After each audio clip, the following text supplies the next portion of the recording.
The Urban League of Greater Philadelphia. So I'm going to tell you a little bit about the organization before I introduce our speakers to the stage. So the Urban League of Greater Philadelphia is a nonprofit organization founded in 1917. We are a civil and human rights organization.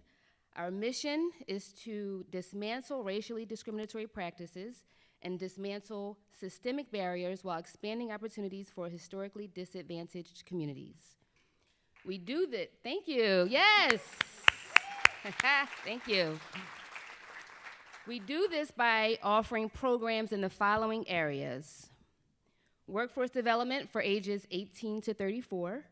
So we have workforce development programs supporting individuals that are interested in joining the workforce or upskilling if they are already in the workforce. Youth development, which includes college and career readiness programming for high school students. Reentry, which targets, yes, reentry, which targets incarcerated individuals that are currently incarcerated but will soon be reentering society. We also work to support those that are already released but are involved in the justice system. So that may be someone that's on parole or probation. We have a pretty robust housing program, so we support homeowners, renters, and potential homeowners. And last but not least, we have an entrepreneurship center that works with current and future small business founders. I would like to ask my colleagues, again, I can't see because the light, Marta and Keith, and Abraham. We have our housing team here. We have our entrepreneurship center team here. So in addition to the direct services that we provide, we're also advocates. We're an advocacy organization. And so we make sure our legislative leaders keep these important issues at the forefront of policymaking. We also do a lot of work around civic engagement. So enough about our amazing organization. Again, it's the Urban League of Greater Philadelphia.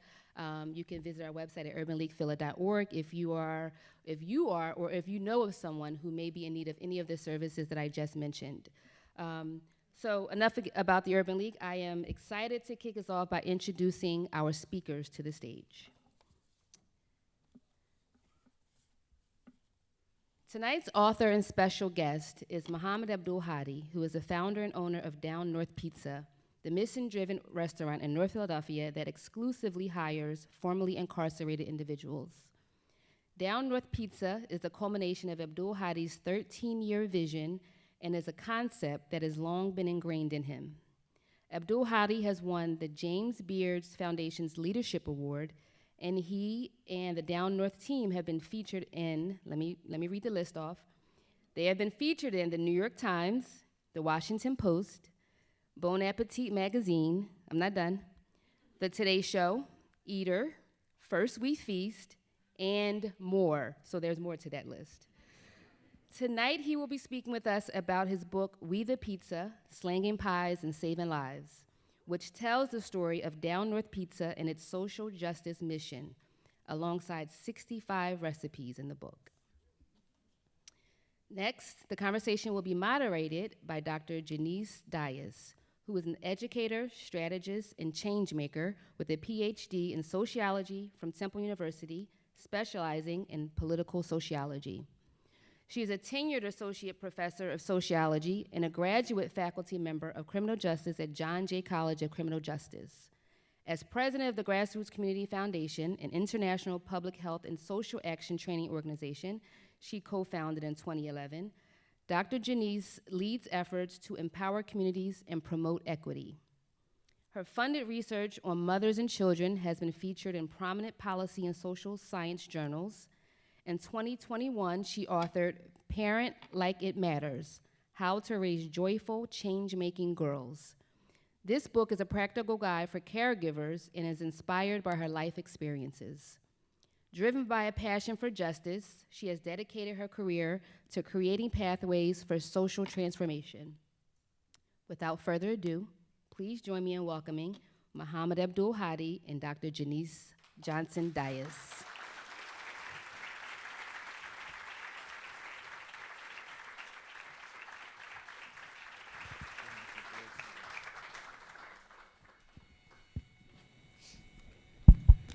Well, hello, everyone. I have my menopausal fan. Okay? All right, so I just want everybody to know This is real. What happens? This is what happens. And I'm not playing about it, so, if you see me take a pause, it's not because I'm in deep thought. It's just a hot flash. Hi, Muhammad. Hey. I am so excited to be here, to be in conversation with Muhammad. I've avoided talking to him since we have been in the building so we could really be in fresh conversation. I've spent the past couple of days with the book, and I have to say that I absolutely love the book. I am a sociologist, and sociology is concerned with answering questions. And I feel like this book answers the question of how can we prevent recidivism? And the answer you propose in the experiment is that if we give people employment and a loving space, then that may be the case. So tonight, I want to engage with you in the 30 minutes that we have is we have a question, you have provided an answer, but you don't fully lay out for us how. How does a person like you come up with the answer to a question that many of us are challenged by? And so I want to begin by asking you, how do you come to think about this issue? You describe yourself, you owned a record label, right? That was one of your things. You also have had rehab centers that you were part of. I think you lay out like 3 jobs, and you don't say you're Jamaican, right? So, but you do seem to have had a lot of jobs. How do you come to this issue? And what are the factors that push you to think that you could answer the question regarding recidivism and criminal justice engagement? Okay, I'm gonna start off by saying, and this is cliche, but the power is in the people. And I'm gonna start off by saying that because with all these businesses that I've been able to start and everything that I've been able to do, it was always centered around people. And even prior to getting the pizzeria open, these other businesses that I had, I always centered the people, and I focused on hiring people who normally wouldn't be hired by, jobs because of their past. Former addicts, even when I was in construction, I had a whole construction team of individuals who've been formerly incarcerated or were former addicts. So the actual building that Down North Pizza resides in was actually built by individuals who have been impacted by the carceral system. And for me, looking at the individual and not the mistake, because I'm quite sure everybody has made mistakes in their life and they don't want to be defined by them. Unfortunately, you have this group of people who are, because they have actually got caught and paid the price for it. However, they received a life sentence. And a life sentence not in the sense that they've been locked up for life, but this mistake follows them for the rest of their life. And for me, seeing past that and understanding that some of these people have made these mistakes when they were 17, 18 years old, so they were children. And according to how the world views children, your brain is not even fully developed until you're 25 years old. So to say that somebody has done something at 17 or 18 and they no longer have any value in the world because of that, I feel as though it's wrong. And for me, that was one of the main reasons why I looked to center the people that were building this infrastructure around in the middle and in the front, actually, because they deserve it. And myself being impacted by the carceral system, I understand how your life literally is flipped on its head because of that. And even if you're financially stable and you have the resources, just because you're a felon, that bars you from a lot of opportunity.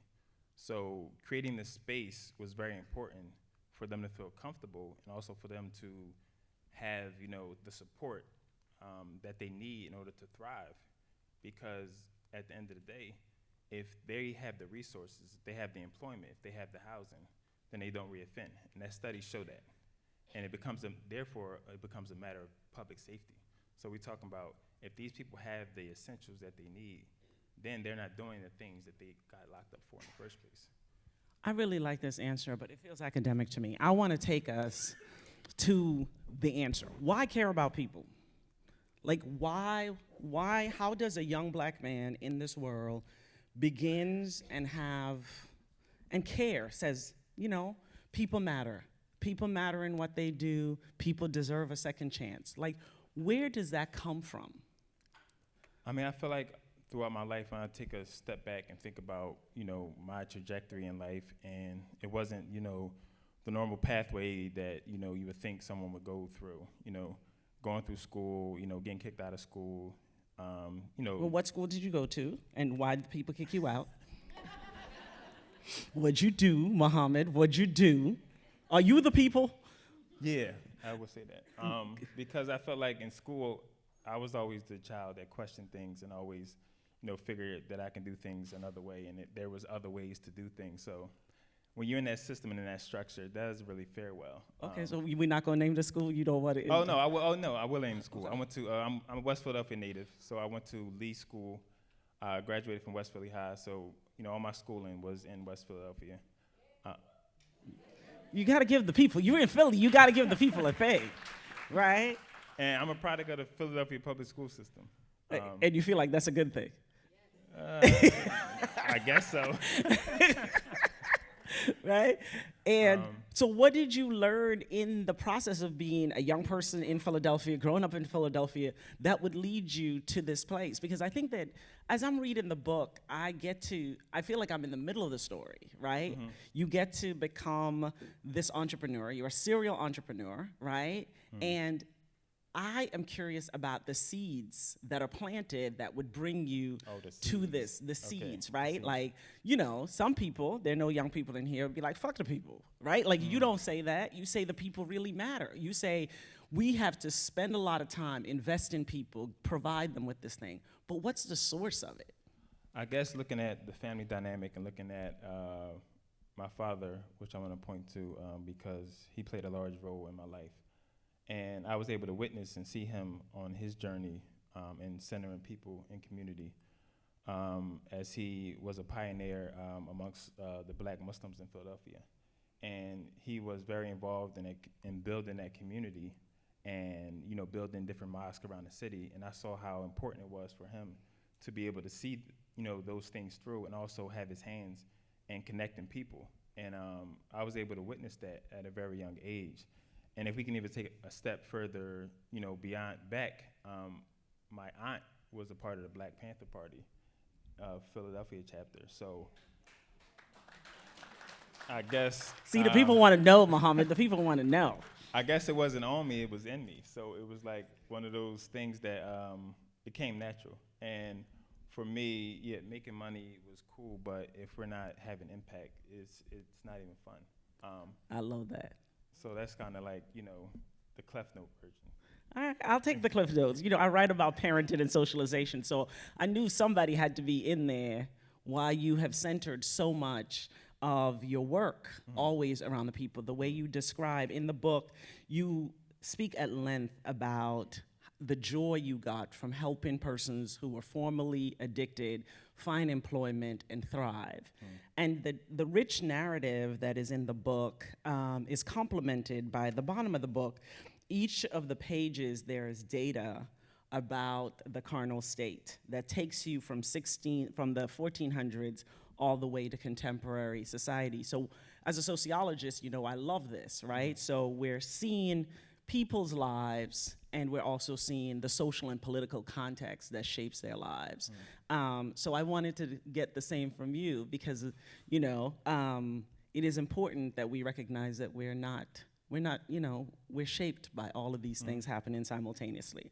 Okay, I know we only have 30 minutes, so I told you I would give you a rapid fire in the middle of our conversation. So this is just a few things I'm gonna ask you that I'd like you to respond to quickly. Okay. Jazzy Jeff or Questlove?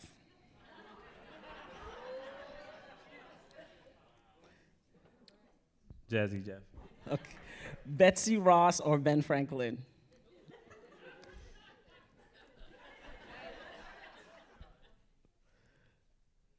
Ben Franklin. That's right, because you're in the free library. That's his thing. When was the last time you said I love you to someone? Oh, this morning to my son. Right. What's your favorite thing about humans? Favorite thing about humans? the complexity, I want to say. All right. What is a childhood dream you still hope to accomplish? This might sound crazy, but my dream job is to work at a supermarket. I love supermarkets. And finally, Cowboys or Eagles? I'm gonna let the crowd answer that. Eagles, Eagles. In the book, there is a great story about Cowboys and Eagles, and I will leave for you all to read and enjoy. I had to add that in here. Okay, so now I want to ask you a little bit about the business.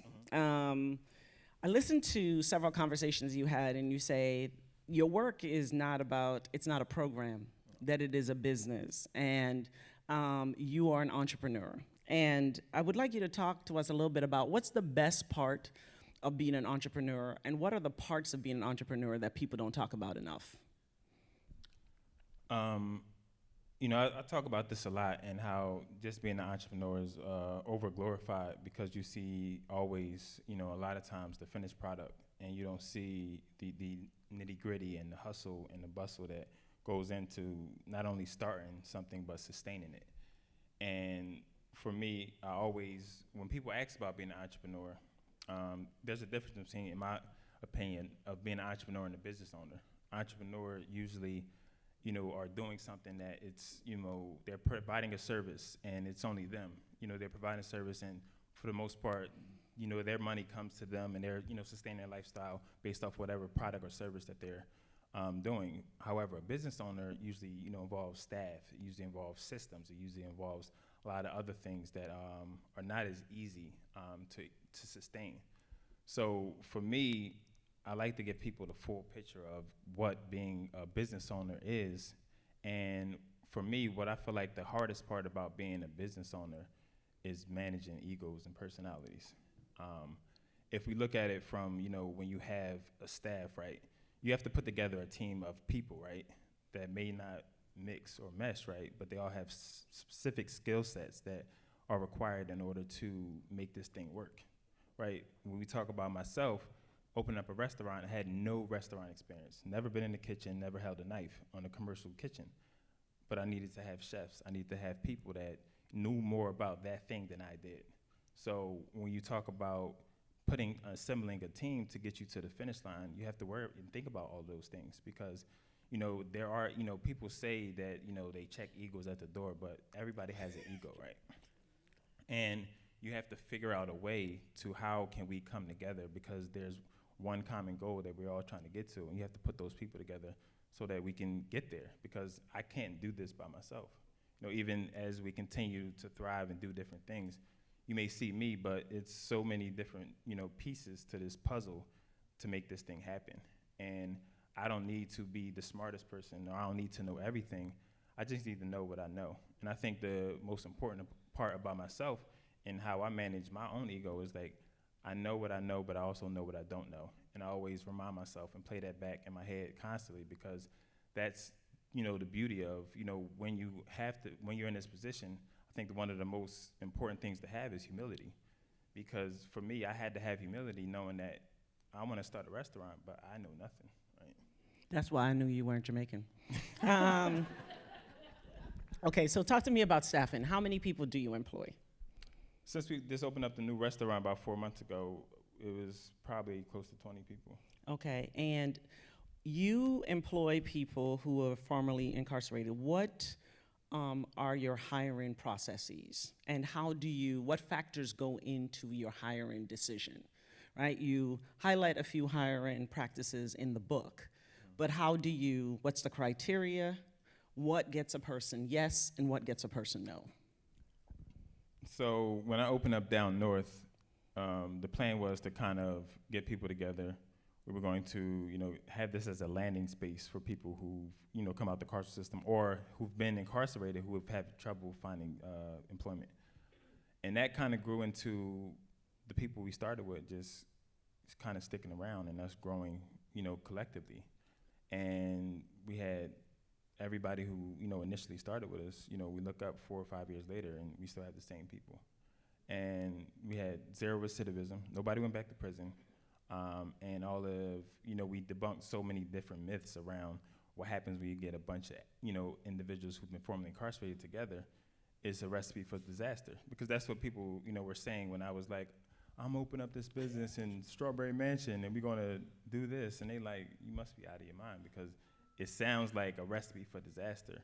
But all the no's and all of the questions, questionable things that people were asking about the business model is what drove me to kind of say, this is going to work and I'm gonna show people that it's gonna work. So for me, looking back and saying, oh, well, we kind of grew this into like more of a family dynamic and people feel comfortable. This is a safe space for people. We've cultivated this environment for them to be the best versions of themselves. They don't have to look over and say, oh, I don't know if this person's thinking about because, he don't know I got a record, or, I had to lie on my application and things like that. We all know what's going on, and that was the beauty of it, because you came in and that barrier was already broken and you were comfortable. And over time, people made this their home.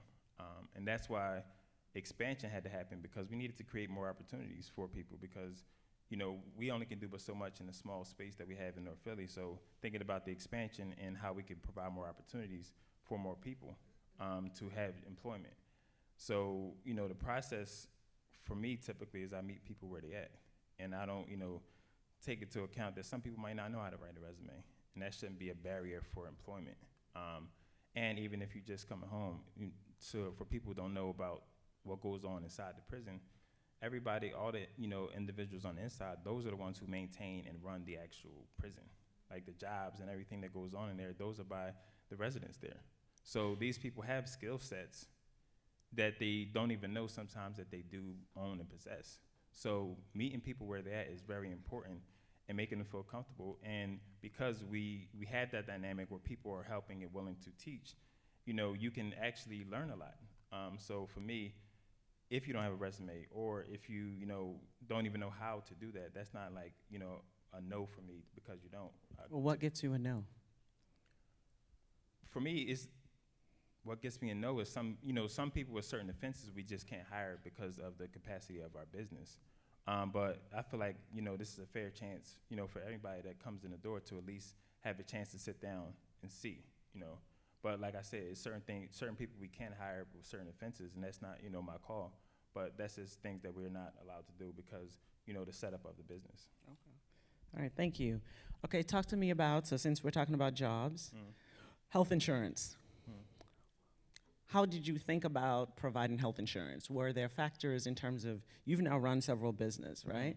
And again, I think I want to drill in a little bit on this because, again, to respond to the idea that this is a business and it has these components of a business.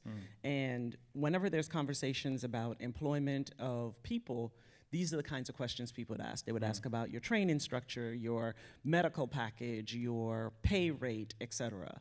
How did you think about health insurance, and why would you choose the company that you chose over a different one? I mean, because we're hiring this demographic of people, they come with a unique set of needs. And when we're interviewing and when we're opening up the place, people had health insurance. They already had health insurance. So for me, there wasn't like a huge focus on that, because that wasn't something that they were in need of. People needed attorneys, right? People were on parole. People needed, access to housing. So it wasn't like we had to look at it from that perspective of this is the package. It's like these are the consistent needs of people. So as opposed to, looking for providers on health insurance, which that wasn't a necessity for people that were coming on board, I was able to, cultivate a group of lawyers who would represent these individuals if they need it, if they having issues with their parole officer, or if, something happened where they're trying to get their license back, or they had child support backed up. So these were the unique set of needs that individuals who've been incarcerated needed. So I was in position to focus more so on those unique set of needs as opposed to the general set of needs that people would have come into employment. And finding those resources and breaking that barrier of entry to those resources, because a lot of them don't know about some of the programs that exist around housing and around, pro bono, attorneys, about expungement and things like that. So from our perspective, and it goes back to meeting people where they are, it's about, providing the things or providing resources to things that they actually need in life right now. Like some of them need IDs, right? And how to get past that barrier to get an ID, birth certificates and things like that. So these are the co-occurring problems that we have seen dealing with this demographic of people. All right, thank you. All right, so I want to shift a little bit now to talk about pizza. Okay. All right, so I don't eat pizza, except I ate pizza today, right? And I ate pizza because I've been reading about pizza a lot. This book lays out some of the most beautiful pictures of pizza, and the recipes are delightful. You could all, like, as soon as you open up the book and you get to the recipes, you can kind of feel the passion that went into it. What I loved best about reading about the recipes was the thoughts and ideas about naming the pizzas, right? I know the answer, but do you want to tell the people about the names that you give the pizza and how you all came up with deciding on some of these names? So I'm thinking back to maybe this is 2020, and we coming up with different recipes, and I'm like, we need to figure out like a cool way to what are we gonna call these pizzas, because they're so unique in their own sense with the flavor profiles. Like we can't just call them a cheese pizza or a supreme pizza or something like that. So the Philly in me, as everybody know who's from Philly, we're very prideful about a lot of different things, and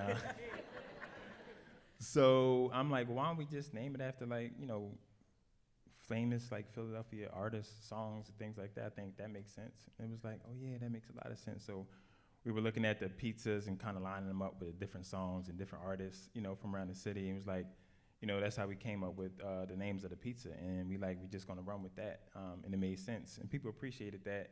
And it also gave us the opportunity when people came into the store and they didn't know artists. It was a teachable moment to kind of explain about the rich history that Philadelphia has with R&B and this within the music industry as a whole. So it was something cool that we thought of in the very early stages of. It's very Beanie Siegel heavy. I said that, right? Now Amir, who is the voice of God that you heard, see that's Amir back there. He rhymes, right? And I told Muhammad that I was gonna have him rhyme. And he was like, I do not rhyme. I know my own talents. So in the book, you have Grassroots, the organization that I lead, was co-founded by Black Thought. You have a pizza called 215. And you have a lot of Beanie Siegel pizza. What is the deal with the Beanie Siegel pizzas? I'm a 90s baby. No, 90s, 2000, and I did listen to a lot of Beanie A Siegel. lot of Beanie Siegel is in here. So if you like Beanie Siegel, you'll be able to do that. It's a lot of Black Thought. We have one of our most famous pizzas is a Break You Off. Break You Off, and yes, I like Floetry, right? So the description of how you come up with the name, this is, I think, a part of what you all will very much enjoy reading, is the Chef Mike, writes the recipes and the descriptions of how they come up with the names and what the ingredients mean is so inviting. And I won't bake or make anything because I feel like it's bossy. Right, like it says 2 to 3 teaspoons. Really, what if I want to use 4? Like, I just feel like this is a very, like, that's the thing about recipes. They're bossy, and I don't enjoy them. Yes, baking is very technical. So I will come and eat your pizza again because I tasted it downstairs and it was delightful. Okay. Once you decide to have oxtail curry chicken pizza, somebody should call me though. Then I will come back. Okay. Because you said, in the book you say, pizza can be anything that goes with bread or cheese. This is right, like that feels important. The shape of the pizza. Tell us a story. In the book, it's outlined about the shape of the pizza and the dough. The dough is an experience that really came out of, and I think in many respects, the description of the dough describes, I think, this work, which is the willingness to experiment, the willingness to kind of learn. So share with the audience, the decision to go square and your dough. So growing up, in the public school system, I talked about that. We ate square pizza, and it and also growing up in the house, we ate Elio's pizza. Yeah, Elio's, yeah. And I always give this vivid memory of Elio's pizza because that was like one of the first food items that I was allowed to cook growing up because we had a toaster oven. And you would take the Elio's pizza out out the freezer, you put it in the toaster oven, crank the toaster oven all the way up to the highest temperature. And the heat was always coming from the top, so the heat would bake the top of the pizza. It would be like burnt, like it would be black. And then you forget that underneath that is a molten hot lava-like tomato sauce, right? And as you sink your teeth into it, you would just burn the roof of your mouth. Oh, But the you know joys this- of childhood. But you knew this every time you made the pizza, and I think about that, and that was like, the square pizza, my square pizza memories and the nostalgia about like just having the square pizza. So when I'm like, I'm gonna do pizza, we're gonna do square pizzas for those reasons. And at the time, people were talking about a Detroit style pizza a lot. It was like you getting a lot of notoriety around like this, square, dense, Detroit style pizza where cheese was the base and, sauce was on top. And as we like doing research on the pizza, and it's like, all right, we from Philly, and I don't know if we can just be running around saying like Detroit. Like even though we love Detroit a whole lot. So we had to do something different so we can kind of make like a Philly style pizza. Yeah. So that's what we did. So you like to bit their style, except call it Philly. What they call it, right? You inspired. Pay homage to. Pay homage. Inspiration. So we always give the nod because that's where we got the inspiration from. But we do things, even with the shape, Detroit style pizza is more of a rectangular shape. We have like a true square. So it's, in the hydration, we go way above. I think we had like 86% hydration on the dough.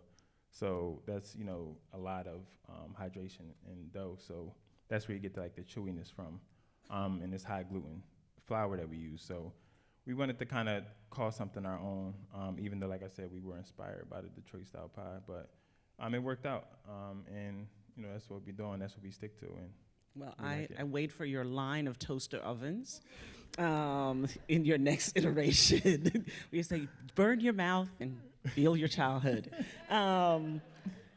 So a lot of the book talks, as you and I talked yesterday about my own work, and I know that we're coming up to the end.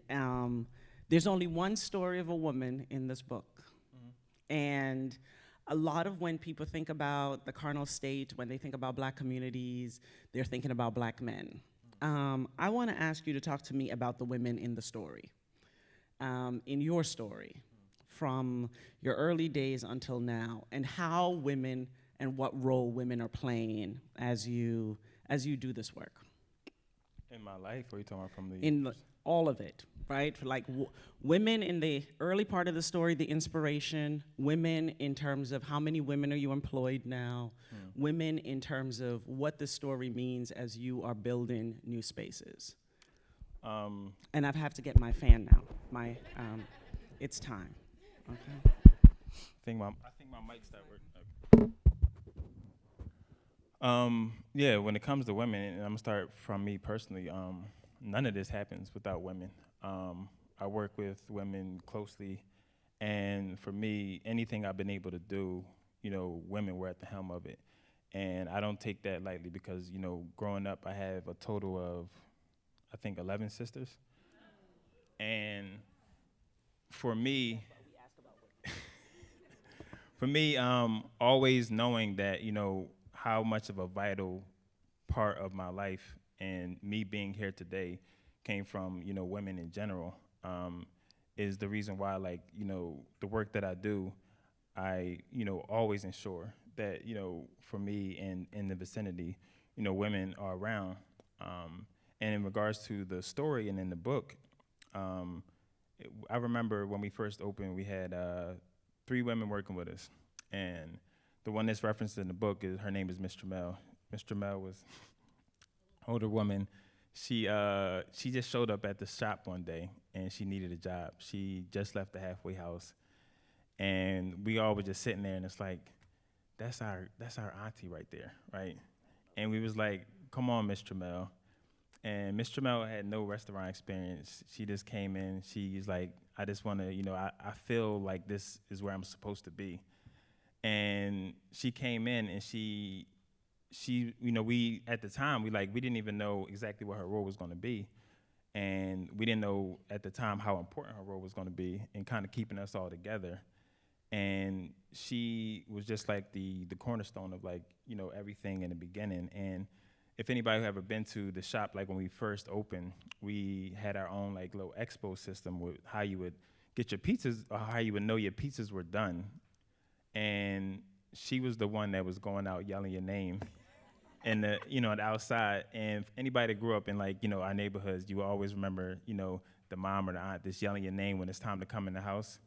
And that's what we would equate that moment to with Miss Trammell. And she would go out and look at the ticket who pizza was done, and she would go out and say, "Derek, your pizza's done." And they'd be like, "You feel like you did something wrong," and they'll come in and get. And Miss Trammell stayed with us for a long period of time. And when we think about now, we employ, I think, 4 women in the shop, and how we make sure that we're protecting and make sure that they're involved in what we do, because like I said, nothing moves in this world without women. Thank you. See? Brownie points. So we are coming to the end. I asked Muhammad yesterday a question. I said, he's had these conversations, but I just learned a lot of these conversations.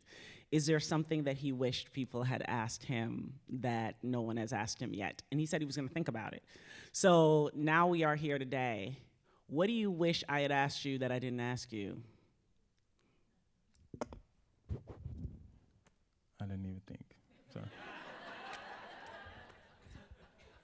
I'm sorry. You didn't do your homework. No, I didn't. You were about to talk. That's why I told you I used to get kicked out of class, and I wasn't.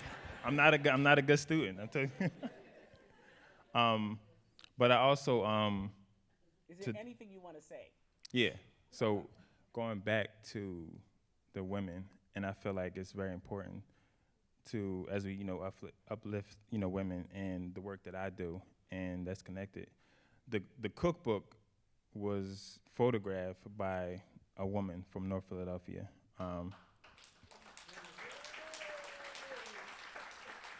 Her name is Amari. She's right here. Y'all can also her. And Amari's like a sister. We family at this point, and we've been working together for the past 5 years since Down North is open. And this on this journey, and just seeing the growth, and just seeing all of the ups and downs that we've been able to overcome, and looking at the cookbook, even the process of why it's important. Back to your point about women, because I fought for her to be the photographer on this book, with Penguin Random House, which is one of the largest publishing companies, because they had a vision of who and what they wanted to shoot this book. But I had a vision of, in a lens that I wanted the book to come through. And Amari being from North Philadelphia was very important for that North Philadelphia lens to come through. So just understanding that and making sure that that was present, because to be honest, when we was at the negotiation table, if we weren't going to do it that way, I was willing to walk away. And that's something that I could say with my heart, because this book was so important for us to be able to tell the story that we needed to tell, and not the story that somebody else wanted to be told. Well, ladies and gentlemen, thank you so much for your time. As a person who's now read the book is an aesthetic wonder. I think that you will enjoy the stories in the book, the recipes in the book. You will particularly enjoy if you are interested in having a real sense of the undercurrent and the context of how the carnal state has operated and shaped the lives of people. And Muhammad, just from as one person who tries to do good in the world to another, to answer a question that I think has evaded so many people. We have evidence that tells us that community can always save us, and I think you demonstrate through this work that providing people with employment, their necessary needs, and safe spaces we really can, we can live healthier and better lives. So I think it is well done. I encourage you all to buy a book, get a book, and he will be sure to sign it. We're now gonna take a few of your questions. And if you know a Beanie Siegel rhyme, then I will call on you first. All right, any questions? There are microphones around the room, and I'm gonna give Mohammed the microphone. Hi, Mohammed. Congratulations on all your success. That documentary, when can we find on one of the streaming platforms? It's really good. Oh, it's not on any platforms currently. It's actually being featured in a couple film festivals around the country, though. But as of now, it's not on any platforms. But hopefully, in the future, it will be. There's a question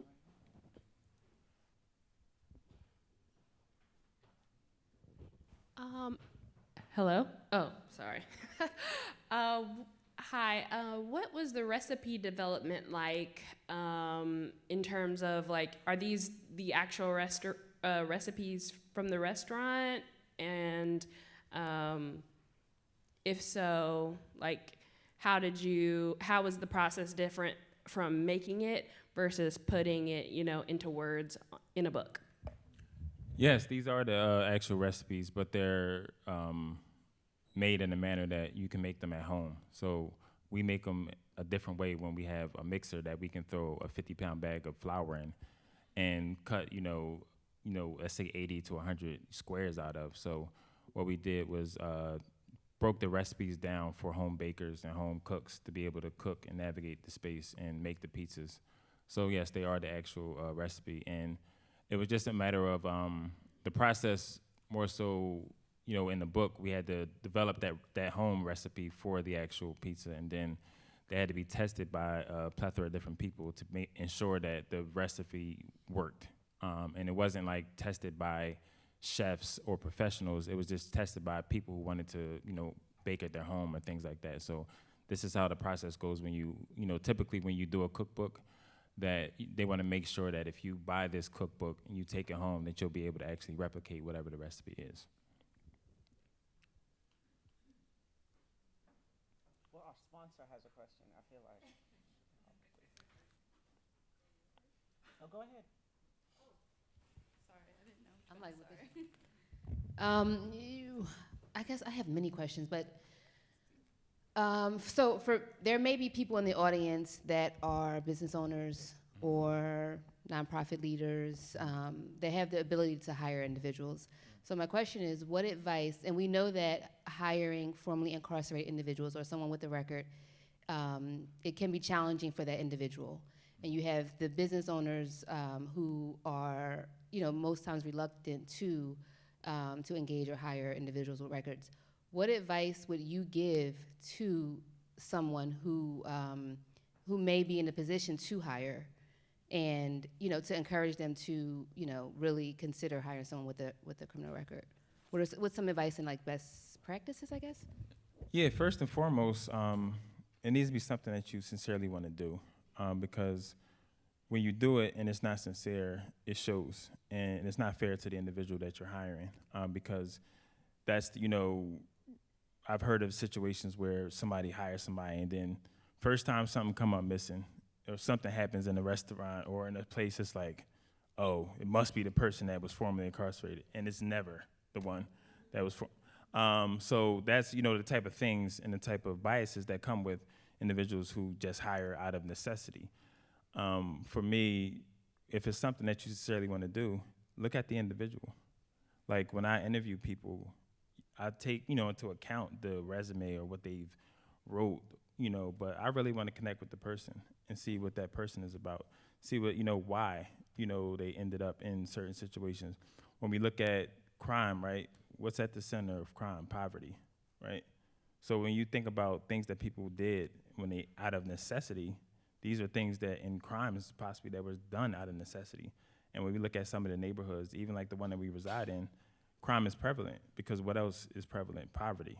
So you don't know a person's socioeconomic status, and to understand that person in this journey is important. So for me, that was important in connecting with people. If you choose to, hire these individuals or choose to, even invest in these individuals, get to know the actual person.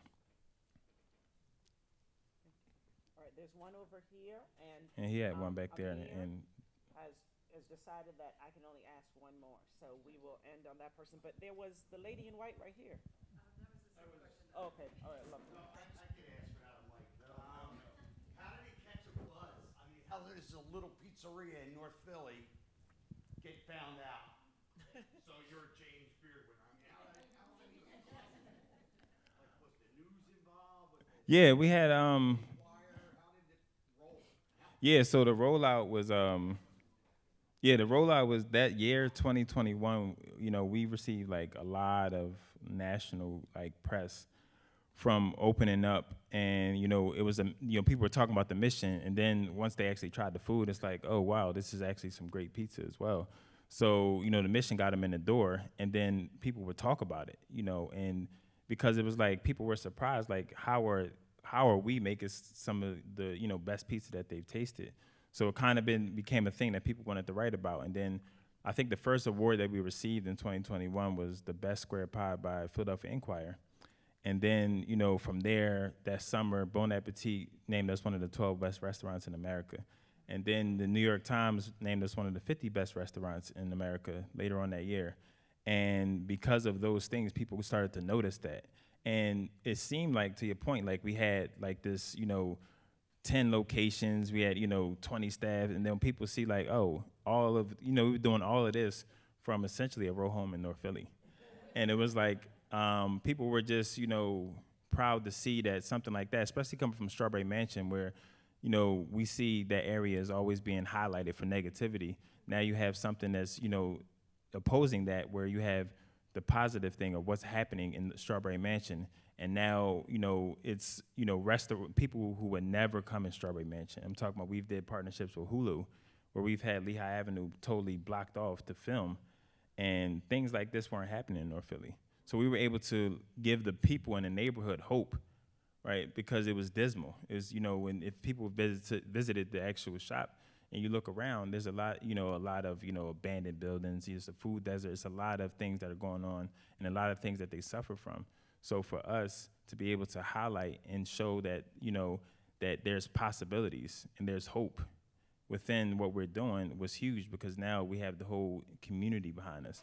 And I tell people all the time, like, I don't consider myself, opening restaurants. I'm building communities, and very intentional about the communities that I go into, even the second restaurant, because these are the communities that need it. Right? And we can pull people into those communities, and people can see what's actually going on and enter these spaces that they wouldn't normally enter. So things like that are very important to me. So the second restaurant is a cafe in West Philly. It's called Out West.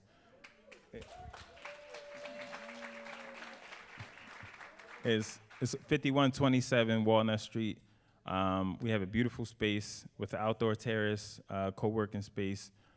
Get coffee, you get some premium breakfast sandwiches, you come for the mission, and you also have this, great environment that is tucked away in West Philly, which was a block away from where I grew up in as a child. Oh yeah, and of course, there's some great photography from Amari decorated throughout